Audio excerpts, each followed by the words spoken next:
हाँ जी, एक बार फिर से आपका स्वागत। आज हम बात करेंगे थर्ड आई और कुंडलिनी के संबंध के बारे में। कुंडलिनी के बारे में आपने अवश्य पहले सुन रखा हो, पर कुंडलिनी विज्ञान एक बहुत बड़ा विज्ञान है।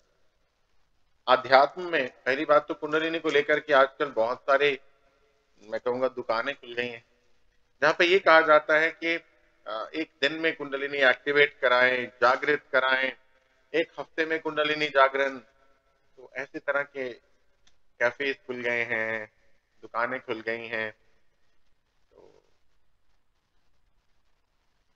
कुंडलिनी के बारे में अच्छे से जानना बहुत इंपॉर्टेंट। कुंडलिनी है क्या? ये आत्मा की एक शक्ति है, जिसको आत्मा लेकर के आती है हमेशा। हमारे शरीर में रीढ़ की हड्डी के साथ 3 नाड़ियां हैं, एक इड़ा, एक पिंगला और एक सुषुम्ना। इड़ा और पिंगला में वायु भरी हुई रहती है और सुषुम्ना में लिक्विड यानी सीमेन भरा हुआ रहता है। ये हमारे मूलाधार, हमारे टेल बोन के पास से लेकर के पीछे होता हुआ हमारे यहाँ, जहां पे हमारी खोपड़ी शुरू होती है नीचे, जहां ऊपर गर्दन के पास, गर्दन के ऊपर रीढ़ की हड्डी समाप्त होती है, वहां पर ये समाप्त हो जाती है। और वहां पर एक गांठ, वो गांठ इसलिए बना दी कि ये जो सीमेंट, ये लिक्विड है, ये बाहर नहीं निकले, इसलिए कुदरत ने जो सिस्टम बनाया उसमें गांठ बना दी। उसमें गांठ बन गई, अब ये लिक्विड बीच में रहता है। अब नीचे गुदा द्वार के पास मांस जो है अंदर की ओर, उस मांस के अंदर का जो मांस है वो यूं 3.5 बल मार करके बैठा, और वही कुंडलिनी, वहीं से एक लिक्विड छोड़ती है वो हमारी ये नाड़ी। तो कुंडलिनी का जागरण किसी दुर्घटना वश भी हो सकता है, योगा में भी प्रक्रिया हैं, योग में भी। परंतु बिना साइड इफेक्ट के कौन सी विधि है वो भी मैं बताऊंगा, और साइड इफेक्ट क्या हो सकते हैं वो भी बताऊंगा।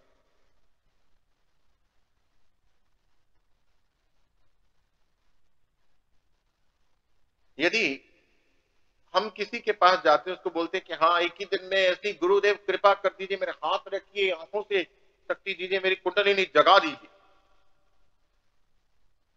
तो वो फटाफट वाले जो शॉर्टकट्स हैं, एक ही दिन एक ही हफ्ते वाले, उसमें क्या होता है कि यूं जो टिल्ट करके बैठी हुई कुंडलिनी है, ठीक है, ये एकदम से यूं खड़ी हो जाती, शक्तिपात एकदम से यूं खड़ी, ये सुपर फास्ट वाला काम किया, एकदम से यूं थी, यूं खड़ी हो। अभी एकदम से जो यूं खड़ी हुई,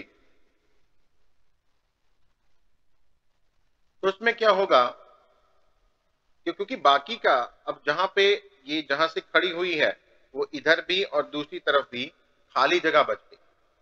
वो खाली जगह एक ही दिन में, एक ही हफ्ते में तो भरने वाली नहीं है, वहां एक हफ्ते में तो मास नहीं आएगा ना। तो क्या है कि ये कुंडलिनी, ये जो ऐसे खड़ी हुई है, ये कभी इधर को या इधर को गिर सकती है, और जहां ये गिरी वहीं पर ये लिक्विड, क्योंकि छोड़ती है तो लिक्विड छोड़ेगी, तो लिक्विड सीमेंट छोड़ती जाएगी, और वो कहीं गलत जगह सीमेंट लिक्विड भर जाएगा, उससे शरीर में भयंकर तरह की पीड़ा, दर्द, कष्ट, बीमारियां, रोग उत्पन्न हो सकते हैं। कई तरह के रोग उत्पन्न हो सकते हैं यदि ऐसा हो जाए। अभी अगर कुंडलिनी धीरे धीरे जागृत हो, धीरे धीरे ऊपर चढ़ेगी तब, तो फिर क्या होता है, फिर जितनी ये ऊपर चढ़ती है यूं, उतना ही रोज मास बन जाता है। कितनी? रोज एक सिर के बाल के जितनी ये ऊपर चढ़ती जाती, धीरे धीरे धीरे धीरे धीरे धीरे धीरे धीरे धीरे। तो क्या है कि जितनी ऊपर चढ़ती है उतना नीचे मांस बन जाता है, मतलब इसकी नीचे गिरने की जगह नहीं बचती। फिर एक बार ऊपर हुई तो फिर हुई, फिर वापस नहीं हो। इसलिए ज्यादातर जो शॉर्टकट्स हैं लगभग सारे वो भयंकर बीमारियों को दावत दे देते हैं, भयंकर प्रॉब्लम्स को दावत दे देते हैं, भयंकर प्रॉब्लम्स को दावत देते हैं, तकलीफों को, दुखों को दावत दे देते हैं, न जानते हुए अनेकों किस्म की बीमारियां। अभी कुंडलिनी जब ध्यान में जागृत होती है, क्योंकि कुंडलिनी जागरण तो बहुत बड़ी बात नहीं है, ये ऑटोमेटिकली होना ही है। हर ध्यानी के जीवन में कुंडलिनी को जागृत होना ही है। कुंडलिनी जागृत होगी तो क्या करेगी?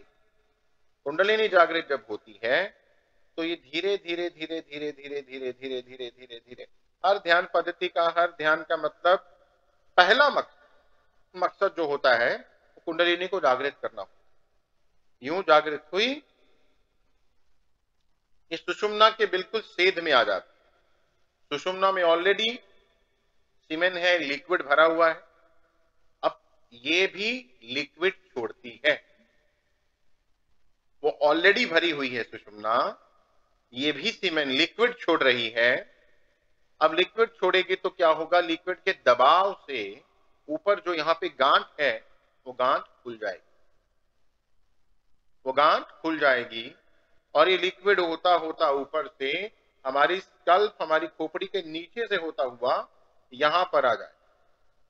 यहां पर एक होल है जिसे बर होल कहते हैं, ब्रह्मरंध्र खुलता है, यहां पर एक होल है जिसे बर होल कहते हैं। ये सब ऐसे नहीं बोल रहा हूं, इसके बड़े बड़े प्रमाण हैं। कैसे कि यदि किसी को ब्रेन में कोई प्रॉब्लम हो जाती तो यहां बर होल से डॉक्टर इंजेक्शन लगा करके यहां से सीमन लिक्विड निकालते हैं, बर होल बोलते हैं, BURR, बर होल। तो बर होल से लिक्विड निकालते हैं, इसके ऊपर मैंने वीडियो भी डाली थी, मैं शेयर कर दूं। तो बर होल से लिक्विड निकालते हैं, निकाल करके उसको टेस्ट करते हैं तो पता चलता है कि ब्रेन में बीमारी कितनी गंभीर है, किस हद तक। और जो मैंने नीचे बोला था, सुषुम्ना में से लिक्विड निकालते हैं, यदि किसी को पैरालिटिक अटैक आ चुका है तो बीमारी किस हद तक, किस लेवल तक शरीर में इफेक्ट कर चुकी है वो भी पता कर सकते हैं, सुषुम्ना से सीमेन निकाल करके उसकी स्टडी करके।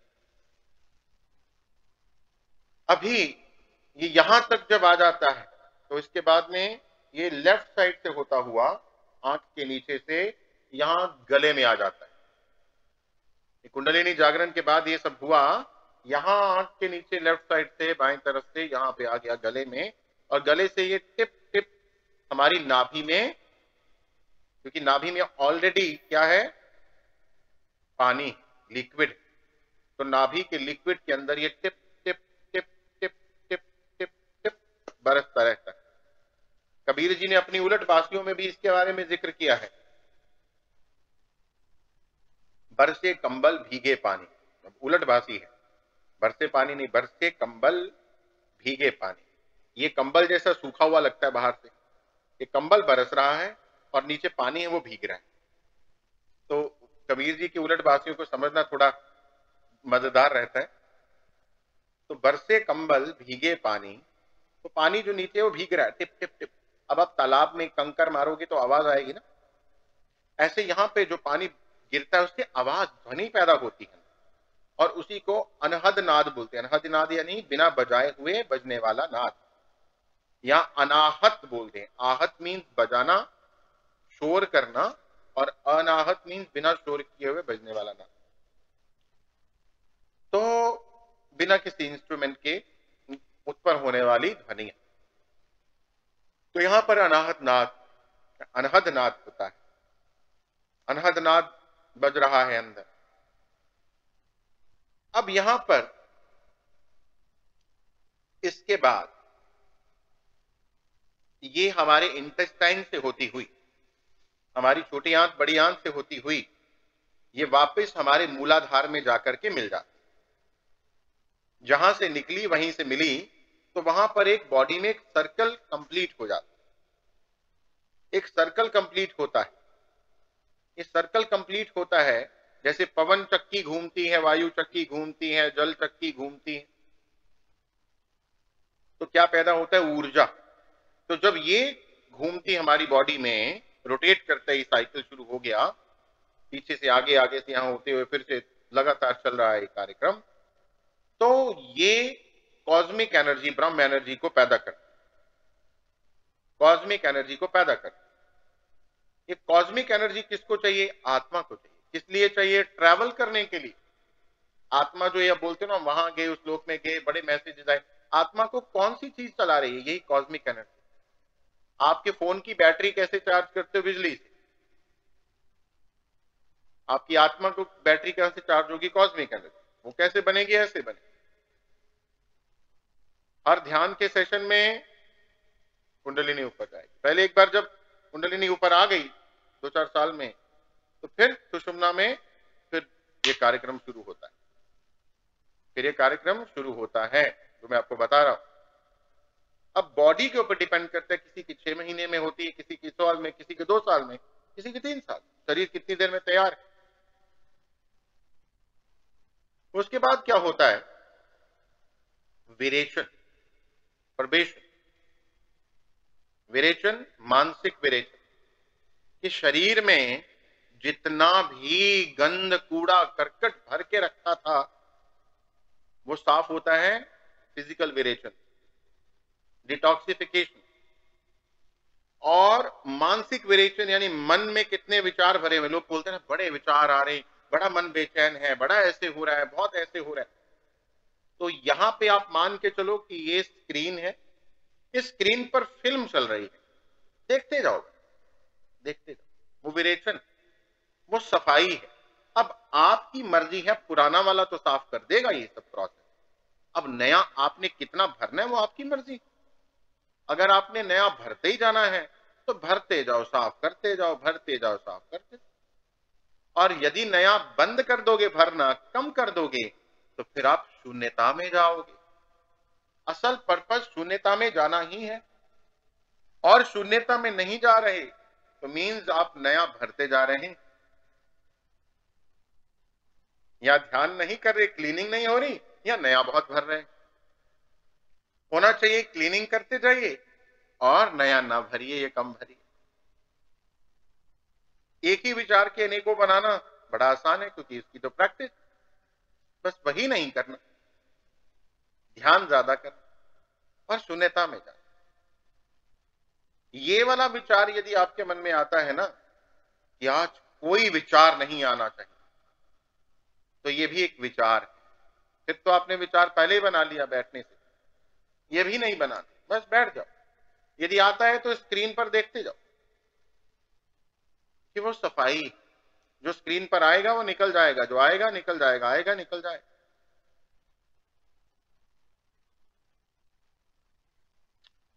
तो इसलिए हम अपनी कुंडलिनी को हर ध्यान के सेशन में ऊपर ले जाते हैं।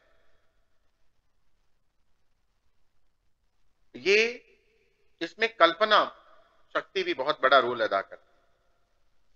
परंतु ये श्वास जो है, श्वासों का बहुत बड़ा रोल इसमें रहता है कि जब हम श्वास अंदर भरते हैं तो ऊर्जा को नीचे से ऊपर उठाना है, यहां रोकना है, थर्ड आई होल्ड करना है और फिर वापस छोड़ना है।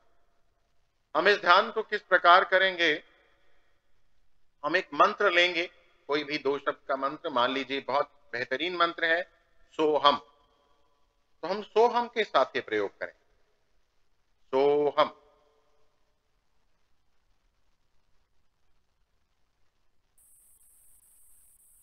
इस मंत्र को हम मूलाधार से उठाएंगे और ऊपर जाकर के होल्ड करेंगे, फिर आगे से नीचे, फिर वापस पीछे से होते हुए सुषुम्ना से पीछे से होकर के थर्ड आई से फिर नीचे। इस तरह से साइकिल चलाते जाएं, राइट। एक एक चक्र पर रुकते हुए हम ऊपर नीचे होते जाएं। मैं गाइड करता जाऊंगा, उस हिसाब से हम चलते जाएं। ये जिस जिस चक्र से गुजरती है उसको साफ करती जाती है, इसीलिए इसे मां कुंडलिनी कहा जाता है। मां कुंडलिनी, कुंडलिनी की शक्ति की पूजा की जाती, इसे मां कुंडलिनी कहा जाता है। इसकी पूजा की जाती, नमन किया जाता है, नमस्कार किया जाता है। ये आत्मा की शक्ति, स्वयं देवी इस शक्ति के रूप में हमारे भीतर विराजित